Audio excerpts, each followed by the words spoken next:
Dès la naissance, le nouveau-né est confronté à un défi de taille, acquérir le langage. Pour faire face à ce défi, l'enfant entre 6 et 12 mois va regarder préférentiellement la bouche de son interlocuteur. Les mouvements de la bouche vont lui fournir de précieuses informations pour apprendre à reproduire les sons de la langue.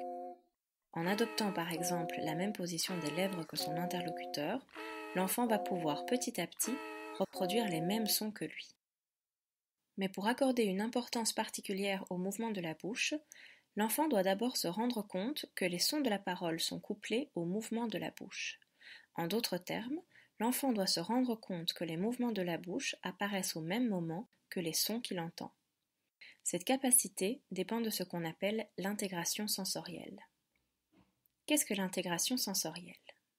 Nous percevons le monde qui nous entoure grâce à nos 5 sens: l'odorat, la vue, l'ouïe, le goût et le toucher.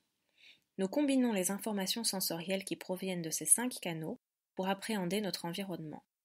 Le fait de combiner ces informations, c'est ce qu'on appelle l'intégration sensorielle ou la perception multimodale.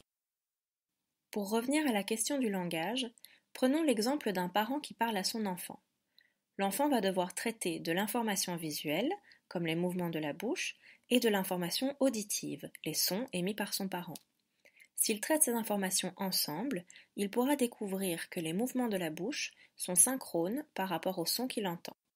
C'est seulement lorsqu'il aura détecté que les sons qu'il entend sont synchrones aux mouvements de la bouche qu'il trouvera que la bouche est une zone intéressante à regarder pour apprendre les mouvements articulatoires liés au langage, ce qui lui sera d'une grande aide pour acquérir le langage. Qu'en est-il dans l'autisme ? 50% des enfants avec autisme présentent un retard dans l'acquisition du langage et 30% n'y auront jamais accès. Les raisons de ce retard d'accès au langage restent encore floues. Ce qui est intriguant, c'est que certaines études montrent des difficultés d'intégration sensorielle chez certains enfants avec autisme.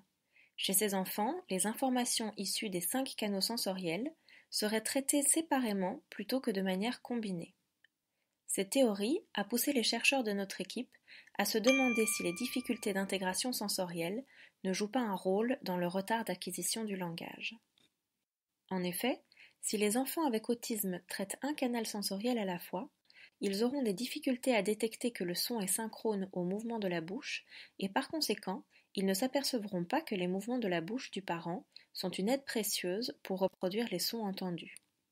Pour savoir si les enfants avec autisme arrivent à intégrer le son au mouvement de la bouche, nous avons regardé s'ils étaient capables de détecter si les mouvements de la bouche sont synchrones ou non par rapport au son. Nous avons présenté côte à côte sur un écran 2 vidéos similaires d'une bouche qui prononce une syllabe à 3 reprises. Une des 2 vidéos est synchrone avec la bande-son et l'autre est en décalage avec la bande-son. Ensuite, un écran gris apparaissait pendant 1 seconde. Cet écran gris était suivi par une récompense visuelle consistant en une animation vidéo amusante pour l'enfant.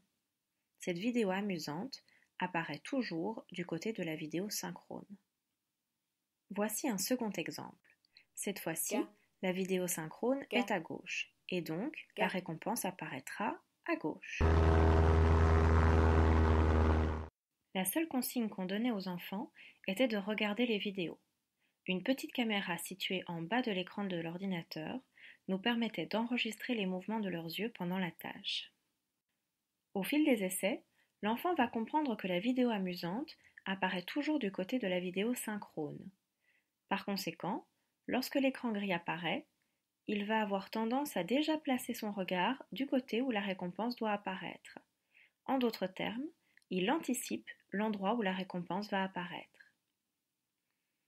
Par contre, les enfants qui n'intègrent pas les informations du canal visuel et du canal auditif n'arriveront pas à détecter la vidéo synchrone.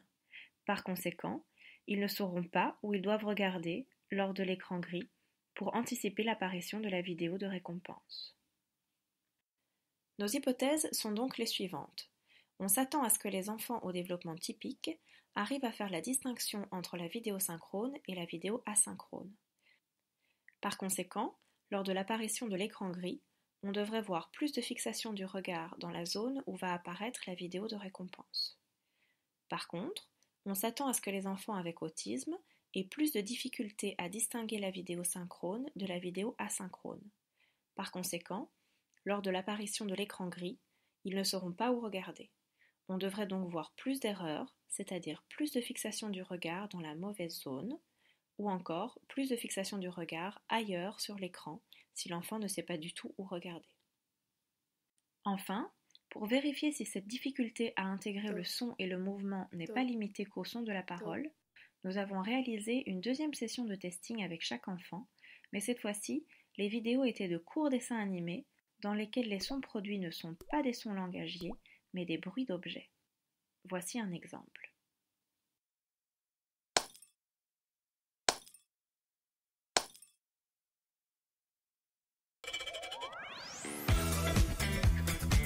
Nous avons testé 49 enfants au développement typique et 41 enfants avec autisme. 17 d'entre eux étaient verbaux et 24 non-verbaux.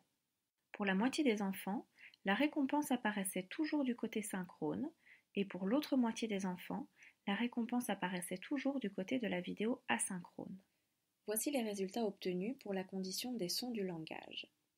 Lors de l'écran gris, les enfants au développement typique regardent en effet beaucoup plus la zone dans laquelle va apparaître la récompense que la zone qui ne sera pas récompensée ou le reste de l'écran. Cela signifie que les enfants au développement typique anticipent correctement le côté d'apparition de la récompense.